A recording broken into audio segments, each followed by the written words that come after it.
નમસ્તે વિદ્યાર્થી મિત્રો, હું વાછાનીથી મારી યુટ્યુબ ચેનલ નિધિ સ્ટડી પોઈન્ટમાં આપ સર્વે વિદ્યાર્થી મિત્રોનું ફરી એક વખત હાર્દિક સ્વાગત કરું છું। આજે આપણે જોવું છે ધોરણ 6 વિષય વિજ્ઞાન પાઠ નંબર 2 સજીવ સૃષ્ટિમાં વિવિધતા, જેનો આપણે જોવો છે ભાગ 9, જેના અગાઉના વિડીયો લેક્ચરમાં આપણે ઘણી બધી વાત કરેલી છે અને આપણે શરૂઆત કરેલી હતી પ્રાણી સૃષ્ટિથી। પ્રાણી સૃષ્ટિની વાત આપણે કરી હતી અને એમાં આપણે જાનકી અમલનો છેલ્લે ઉલ્લેખ કર્યો હતો, જે શું હતો કે જે સાયલેન્ટ વેલી જે અભિયાન હતું, જે સાયલેન્ટ વેલી બચાવ આંદોલન હતું, એનું મુખ્ય ભૂમિકા જે ભજવી હતી તેની વાત કરેલી હતી। આજે આપણે સાયલેન્ટ વેલી બચાવ આંદોલન છે એ શું છે તેની થોડી ચર્ચા કરીએ, પછી આગળ વધીએ। તો જો સફળતાની કથા એટલે કે સાયલેન્ટ વેલી બચાવો આંદોલન કેરળના પલક્કડ જિલ્લાના સદાબહાર અને જૈવ વિવિધતાથી સમૃદ્ધ એવા વણખેડેલ જંગલની સુંદરતા બચાવવાની આ સત્ય ઘટના છે। હાલમાં પ્રખ્યાત એવી સાયલેન્ટ વેલીને એક નોંધપાત્ર ચળવળ દ્વારા બચાવી લેવામાં આવી હતી। આ ચળવળ એવા લોકો દ્વારા ચલાવવામાં આવી હતી કે તેઓ જંગલમાં કે તેની આસપાસ પણ રહેતા નહોતા। કુંતી પૂઝા નદી પર હાઇડ્રો ઇલેક્ટ્રિક ડેમ બનાવવાની યોજનાના વિરુદ્ધમાં સતત 10 વર્ષ સુધી લડાઈ આપવામાં આવી। તે સમય દરમિયાન લોકોએ વ્યાપક જાગૃતતા કાર્યક્રમો, સંપાદકોને પત્રો, સમાચાર પત્રોમાં લેખો, સેમિનાર અને અંતમાં ન્યાયાલયમાં અરજી અને અપીલો સહિત તમામ શક્ય સાધનનો ઉપયોગ કર્યો। અંતે આ રીતે આંદોલન સાયલેન્ટ વેલીને બચાવવામાં સફળ રહ્યું હતું। જો પહેલાંના સમયની વાત કરે છે, જ્યારે સાયલેન્ટ વેલી હતું એ કેવું હતું, ખતરામાં હતું। તેની ઉપર હાઇડ્રો ઇલેક્ટ્રિક ડેમ બનાવવાની યોજના શરૂ થવાની હતી, પણ આ સાયલેન્ટ વેલીને બચાવવા શું થયું, 10 વર્ષ સુધી બધાએ પ્રયત્નો કર્યા અને 10 વર્ષના અંતે આ સાયલેન્ટ વેલી છે એ બચી ગયું છે। તો એની તમને ખાલી માહિતી આપી છે। જો અહીંયા તમને આપેલું છે વિશેષ જાણકારી, આ તમને પ્રશ્નો સ્વરૂપે પેપરમાં પૂછાવાનું નથી, આ માત્ર શું છે, વિશેષ જાણકારી છે। તેથી આપણે આને માત્ર સાંભળવાનું છે અને વિશેષ માહિતી તરીકે યાદ રાખશું। બાકી તમારા જે પ્રશ્નો આવશે તે આમાંથી આવશે નહીં। ત્યારબાદ જોઈએ વિવિધ વિસ્તારની વનસ્પતિ અને પ્રાણી, plants and animals in different surroundings. શક્યતઃ તમે નેચર વોક દરમિયાન અવલોકન કર્યું હશે કે વિવિધ પ્રાણીઓ અલગ અલગ સ્થાનોમાં રહે છે। તમે કોષ્ટક 2.5માં પ્રાણીઓની હલનચલનની પણ નોંધ કરી હશે। શું પ્રાણીઓનું હલનચલન તેમના આસપાસના વિસ્તાર પર આધાર રાખે છે? ઉદાહરણ તરીકે આપણે માછલી અને બકરીને લઈએ। માછલી પાણીમાં રહે છે અને પાણીમાં સરળતાથી ગતિ કરવા માટે તેના શરીરનો આકાર કેવો હોય છે, ધારારેખીય આકાર હોય છે। હવે આપણે વાત કરીએ કે આ ધારારેખીય આકાર કોને કહેવાય છે, તો ધારારેખીય આકાર એટલે કે જે આકાર કેવો હોય, તો કે આગળ અને પાછળના ભાગેથી ચપટો અને આ મધ્યના ભાગેથી કેવો હોય, પહોળો હોય। આગળ અને પાછળના ભાગેથી ચપટો અને મધ્ય ભાગેથી પહોળો હોય તેવા આકારને આપણે કેવો કહીએ છીએ, ધારારેખીય આકાર કહીએ છીએ। અને આ આકારનું બીજું નામ છે સુવાહી આકાર, સુવાહી આકાર અથવા તો ધારારેખીય આકાર।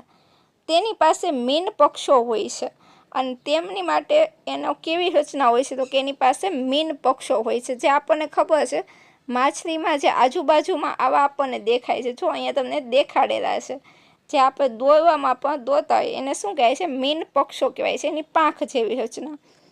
બકરી ઘાસવાળા વિસ્તારમાં રહે છે અને પગની મદદથી ચાલે છે। પ્રાણીઓના કદ અને આકાર પણ એકબીજાથી કેવા હોય છે, જુદા હોય છે। ત્યારબાદ આપણે ચર્ચા કરીએ, જો પ્રવૃત્તિ 2.10ની ચાલો સરખામણી કરીએ અને વિશ્લેષણ કરીએ। કોષ્ટક 2.6 જુઓ, બ્લેકબોર્ડ પર આવું જ કોષ્ટક ફરીથી બનાવો। કોષ્ટક 2.6 અહીંયા તમને આપેલું છે અને આપણે એવું કોષ્ટક બનાવવાનું છે। તમે અથવા તમારા સહઅધ્યાયીઓએ આ વિસ્તારમાં કે અગાઉ જોયા હોય તેવી વનસ્પતિ અને પ્રાણીઓના નામની યાદી બનાવો। તેના કેટલાક ઉદાહરણો આપેલા છે, તમે તેમાં વધુ નામ ઉમેરી શકો છો। જો પેલા આપણને શું આપ્યું છે, રણમાં ઊંટ હોય છે, પર્વતો પર દેવદારનું વૃક્ષ હોય છે, દેવદારનું વૃક્ષ અહીંયા તમને બાજુમાં દેખાડેલું છે। સમુદ્રમાં માછલી હોય છે, જંગલમાં શું હોય છે, સિંહ હોય છે, માછલી છે, સિંહ છે, જે બધું આપણે જોયેલું હોય છે। અને અન્ય વિસ્તારમાં આપણે લખશું સસલું. અન્ય વિસ્તારમાં આપણને શું દેખાય? સસલું પણ દેખાય મેદાની પ્રદેશમાં. રણમાં આપણે ઊંટ સિવાય આપણને શું દેખાય છે? તો કે ઊંટ સિવાય આપણને સાપ દેખાય છે. પર્વતો પર દેવદારના વૃક્ષ સિવાય આપણને શું દેખાય? તો કે દેવદારના વૃક્ષ સિવાય આપણને પાઇનનું વૃક્ષ દેખાય છે. સમુદ્રમાં આપણને શું દેખાય છે? તો કે માછલી સિવાય કરચલા પણ દેખાય છે. જંગલમાં સિંહ ઉપરાંત વાઘ પણ દેખાય છે. અન્ય વિસ્તારમાં તમે લખી શકો બકરી છે, એ પણ કહેવાય છે. તો કે મેદાની પ્રદેશમાં દેખાય છે. તો આવી રીતે ત્રીજી કોલમ છે તે તમારે જાતે પૂરવાની છે કે રણમાં તમને કઈ વનસ્પતિ, તમે આમાં વનસ્પતિ પણ લખી શકો છો. પર્વતો પર તમને કયું પ્રાણી દેખાય એ પણ તમે લખી શકો છો. એવી રીતે તમને જે સમુદ્રમાં દેખાય તે, જે જંગલમાં દેખાય તે, તેના વિશે કોઈ પણ માહિતી તમે લખી શકો છો. કોલમ 3 તમારે જાતે લખવાની છે. ત્યારબાદ આપણને આપેલું છે વિવિધ વિસ્તારોમાં જોવા મળતી વનસ્પતિ અને પ્રાણીઓ વિશે તમારા અવલોકનો શું છે? તમારા સહ અધ્યાયો સાથે તમારા અવલોકનોની ચર્ચા કરો. તમે કોષ્ટક 2.6 પરથી જોઈ શકો છો કે એક જ વિસ્તારમાં જોવા મળતી વનસ્પતિ અને પ્રાણીઓ કેવા છે? બીજા વિસ્તાર કરતાં અલગ હોય છે. જો વર્ગખંડમાં ચર્ચા દરમિયાન એલેક્સ યાદ કરે છે કે તેને રાજસ્થાનના રણમાં જાડા અને માંસલ પ્રકાંડવાળા થોરના છોડનું અવલોકન કરેલું છે. જો અહીંયા તમને થોર બતાવેલો છે આકૃતિમાં, કે તમે લોકો જ્યાં રાજસ્થાન કે એવા વિસ્તારમાં જાશો કે જ્યાં પાણી ઓછું હોય, ત્યાં આપણને શું દેખાય છે? થોરના ઝાડ દેખાય છે, થોરના વૃક્ષ દેખાય છે. અને આ થોર કેવા હોય છે? તો કે માંસલ પ્રકાંડવાળા. એનું પ્રકાંડ કેવું હશે? જાડું હશે. એમાં પર્ણ આવેલા હોતા નથી. પ્રકાંડ જ આપણને જે આ ભાગ દેખાય છે શું છે? એના પ્રકાંડનો ભાગ છે.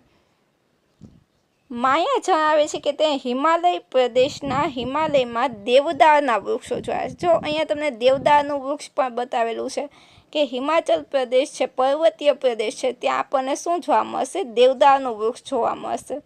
આ વૃક્ષો કેવા હોય છે? તો કે આ વૃક્ષો છે એ શંકુ આકારના હોય છે અને ત્યાં લવચિક ઢોળાવવાળી શાખાઓ હોય છે. જો તેનો આકાર કેવો છે? આવી રીતે શંકુ આકાર. અને એની જે ડાળીઓ હોય છે કેવી હોય છે? તો કે ઢોળાવવાળી એની શાખાઓ હોય છે. નોંધનીય છે કે જુદા જુદા પ્રદેશમાં જોવા મળતી આ બે પ્રકારની વનસ્પતિ એકબીજાથી કેવી છે? અલગ છે. આવું કેમ અને શા માટે? ચલો, આજનો લેક્ચર અહીં સુધી રાખીએ. ફરી મળીશું આવતા લેક્ચરમાં.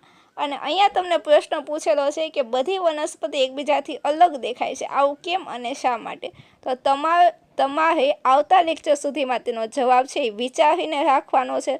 અને જો તમને આવડે તો તમે આ જ વિડીયોના કમેન્ટમાં પણ જણાવી શકો છો. ફરી મળીશું આવતા લેક્ચરમાં. ત્યાં સુધી મને રજા આપો.